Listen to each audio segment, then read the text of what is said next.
Rupert Bell is Talk's royal correspondent, and we're reacting to news that the Biden administration has apparently been pleading with the court to help Prince Harry's visa documents stay under wraps. Rupert, good evening to you. What is going on here?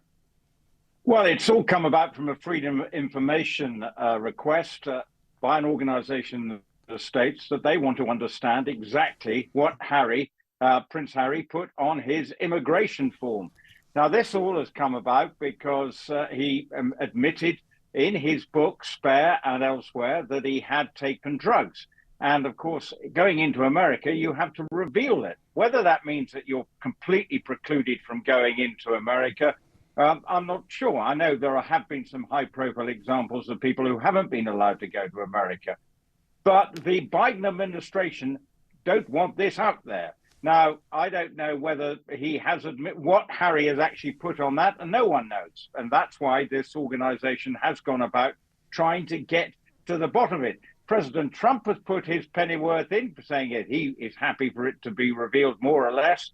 So, in a way, this is Prince Harry finding himself in the crosshairs again, and the Biden administration don't want this out there. Now, why? I don't know. Their ambassador in this country made it clear that it wouldn't happen on Biden's watch. So that means at least it won't come out until the end of the year, if that is the case. But it's uncomfortable, I think, for Prince Harry that this is another thing that he's been sort of travails as he tries to rehabilitate himself in the eyes of not only the British public, but probably the American public.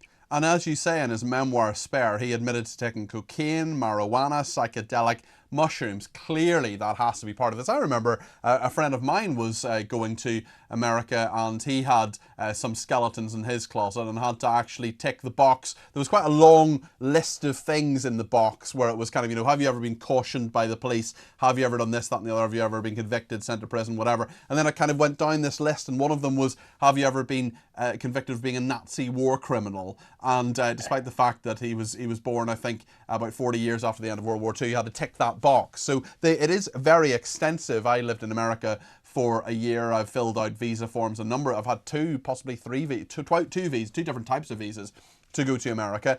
It is extensive as well, but this is also personal information. But then Harry's put a lot of this in the public domain anyway. I wonder if he or his people have reacted to this and what they're saying in regard to the fact that, he's told us basically everything. What more can there be?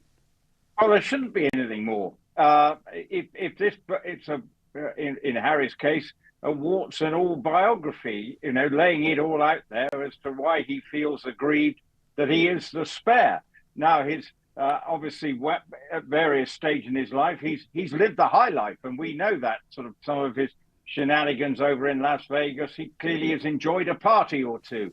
So whether that is detrimental to his wanting to be in states, that's only for the American law enforcement agencies and the customs and the immigration people to determine what he has put in there. Is it fit for purpose in terms of him going to the States? But what he said in the book, if you're strictly black and white looking at it, then it perhaps means that he perhaps shouldn't be in the States. But it's a grey area. And as you say, the Americans have a form that goes on forever, and they ask every kind of question. So I think you have to sort of somehow look through it and say, what actually is going on? Is he going to get thrown out of the States? I probably don't think so. But it's, there is an organization fronted by Niall Gardner who want to find out the facts. And this is the Heritage Foundation, which is an absolutely huge think tank in America. Liz Truss and other people have given speeches to it as well. They often invite very senior politicians. Liam Fox, I know when he was Defence Secretary, gave addresses to the Heritage Foundation. I suppose the question is, why do they care? They're saying there's a clear public interest in the release of those immigration records. I think it's also, has he been given special treatment? Yeah. I think that may be at the heart of it. Has he been given, sort of brushed under the carpet, whereas you and I, if we try and put that in, haven't got a hope in heck of getting into the United States. So that, I think, is the issue here. Has he been given a sort of, brushed aside his, maybe what he did some time ago? Yes, people can change, and when we are young, people probably do things that they may regret later on. Should it be enough for him not to go to the States? That, again, is for the immigration authorities and the states to determine. And that's why the Heritage Foundation have gone out and said, we want to know, perhaps to understand. Maybe it could be a help to other people to know what can you put in. But it doesn't help Harry's case if he's writing a book and he has talked extensively about the fact that he has taken drugs of various types over the years. Rupert, thank you very much indeed. Rupert Bell there, Talks Royal correspondent. Thank you for that.